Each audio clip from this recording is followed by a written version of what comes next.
my name is Kiara. I'm a lactation consultant here at Lane, and I'm going to show you how to set up a breast pump. So if you're separated from baby, like if baby is in the NICU or a special care nursery, or if you're deciding to just pump, we have pumps available.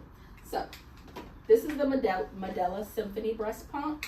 Whenever you're first setting it up, take out the tubing first, and I just make sure that everything is on there tight. These two pieces just go in right at the top. Once you have these in, you don't have to take these out until you leave and you take your pieces with you. But once they're in there secure, you can leave them just like that. Everything, your pump parts and everything come already put together. There's two flange sizes in here. You have 24s and then you have 21s, which is a smaller shield. Most women are a 21 or smaller, but we have 24s just in case you need them. Put the 21s on. Okay. And so you just connect this piece right into that top piece. Fits perfectly just like that. Medela pump does have to be plugged in for it to work, so I have it plugged into the wall. Just go ahead and put this other side in as well. I have my fake boob. So if you're pumping, I always recommend moms to put the flange in between their fingers like this instead of holding the bottle. That way you can massage your breast so you can get as much milk as possible.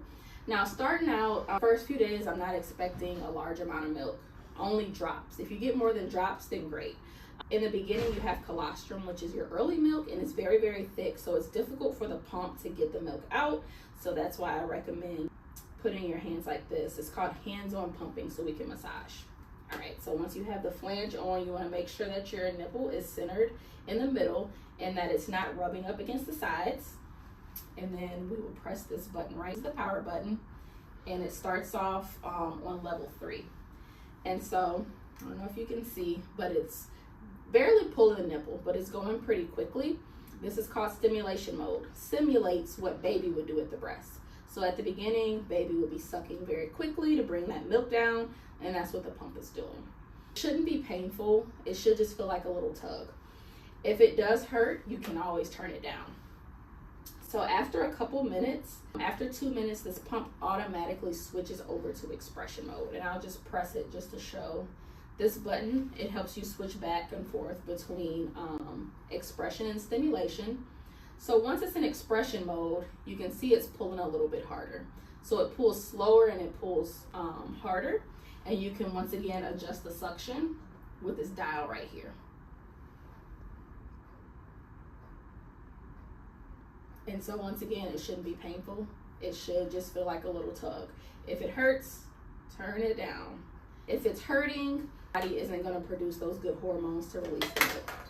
So what I recommend is pumping for at least 15 minutes.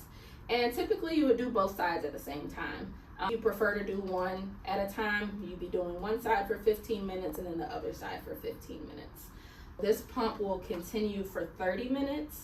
Go 30 minutes if you want, but no longer than that. It'll just create soreness. I just recommend 15 minutes, especially starting out.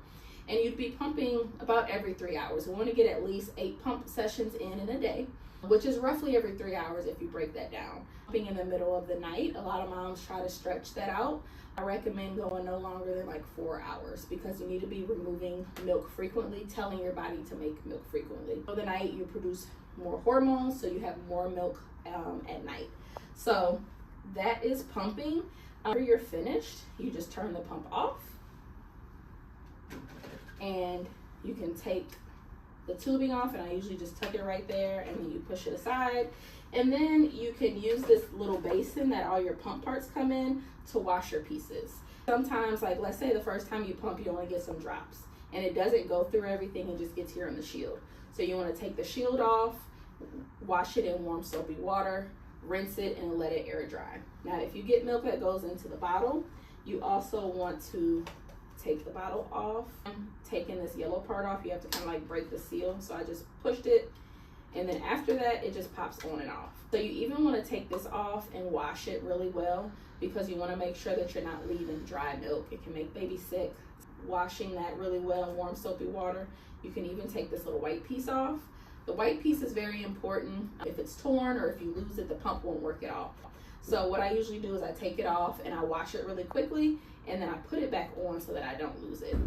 And once you're done washing it, warm soapy water, rinse it, let it air dry. And then when you're ready to pump, you just put it all back together. Also, what comes with the breast pump kit is hand pump attachment. So the smaller end goes towards the flange, just like this. And so some moms prefer the manual pump over the electric. I just test it out and figure out which one works best for you.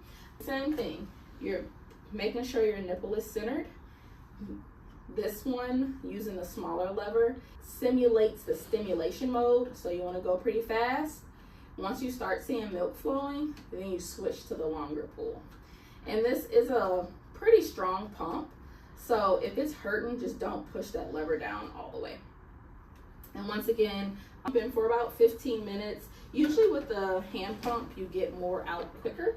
So sometimes you don't need to pump as long, but same thing, that you need to be pumping frequently to remove milk. And then I also always recommend hand expression after using the breast pumps, because like I said, that milk is pretty thick.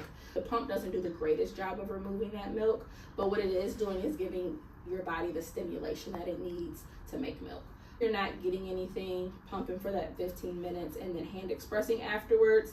Hand expression is pretty, I say it's pretty simple, but it takes a while to, get the hang of it. But what you do is you make a C with your hands on the outside of your areola, push back into your chest, squeeze and hold. And usually at the beginning, you're not seeing a whole lot of milk, but as you continue doing it, you'll start seeing more milk flow. And you just do that after each pump session for a few minutes, and then you're done. And that's it.